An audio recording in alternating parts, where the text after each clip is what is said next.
দেশত তীব্ৰ গতিত বৃদ্ধি পাবলৈ ধৰিছে পেট্ৰল, ডিজেল আৰু ৰন্ধন গেছৰ মূল্য। অত্যাৱশ্যকীয় ইন্ধনৰ মূল্য বৃদ্ধিয়ে বাৰুকৈ জোৰলা কৰিছে দেশৰ জনসাধাৰণক। পেট্ৰল, ডিজেলৰ আকাশলংঘী মূল্য বৃদ্ধিৰ বাবে এতিয়া চিন্তাত পৰিছে মধ্যবিত্ত আৰু নিম্ন মধ্যবিত্ত জনতা। ইন্ধনৰ মূল্য বৃদ্ধিৰ বিৰুদ্ধে দেশৰ প্ৰান্তে প্ৰান্তে সাব্যস্ত কৰা হৈছে প্ৰতিবাদ। কিন্তু প্ৰশ্ন হয়, আন্তঃৰাষ্ট্ৰীয় বজাৰত খাৰুৱা তেলৰ দাম স্বাভাৱিক অৱস্থাত থকাৰ পাছতো দেশত কিয় বৃদ্ধি হৈ আছে পেট্ৰল, ডিজেলৰ মূল্য? দেশৰ অস্বাভাৱিক পেট্ৰল, ডিজেলৰ মূল্য বৃদ্ধিৰ আঁৰত আছে পেট্ৰলজাত সামগ্ৰীৰ ওপৰত কেন্দ্ৰীয় চৰকাৰৰ কৰ।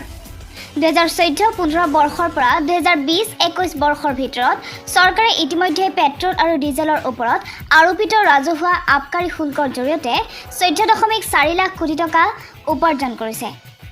বিত্ত ৰাজ্যিক মন্ত্ৰী পংকজ চৌধুৰীয়ে ৰাজ্যসভাত উল্লেখ কৰিছে যে ব্ৰেণ্ডবিহীন পেট্ৰলৰ ওপৰত আৰোপিত কেন্দ্ৰীয় আবকাৰী শুল্ক প্ৰতি লিটাৰত 32.90 টকা আৰু ব্ৰেণ্ডবিহীন ডিজেলৰ ওপৰত আৰোপিত কেন্দ্ৰীয় আবকাৰী শুল্ক প্ৰতি লিটাৰত 31.80 টকা।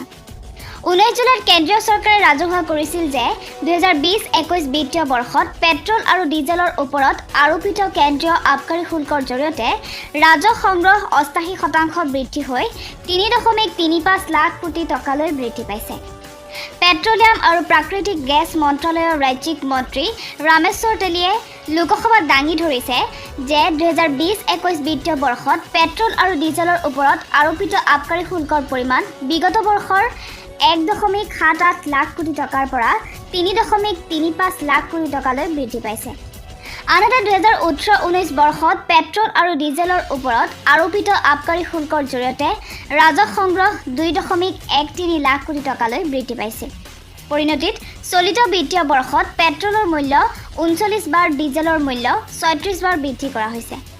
চৰকাৰে সংগ্ৰহ কৰা ৰাজহেৰে এখন দেশ চলে, কিন্তু জনসাধাৰণক মাধমাৰ সোধাই ৰাজহ সংগ্ৰহ কৰাটো কিমান বেছি যুক্তিকৰ সেয়াও এটা ডাঙৰ প্ৰশ্ন। পেট্ৰল, ডিজেলৰ মূল্য বৃদ্ধিয়ে এতিয়া প্ৰত্যক্ষ আৰু পৰোক্ষভাৱে প্ৰভাৱ পেলাইছে প্ৰতিটো সামগ্ৰীৰ মূল্য নিৰ্ধাৰণত। ক্ষতিগ্ৰস্ত হৈছে সকলো স্তৰৰ জনতা। পেট্ৰলজাত সামগ্ৰীৰ ওপৰত আৰোপিত কৰ হ্ৰাস কৰি জনতাক মূল্য বৃদ্ধিৰ কবলৰ পৰা মোদী চৰকাৰে কেতিয়া মুক্তি দিব সেয়াও এটা ডাঙৰ প্ৰশ্ন।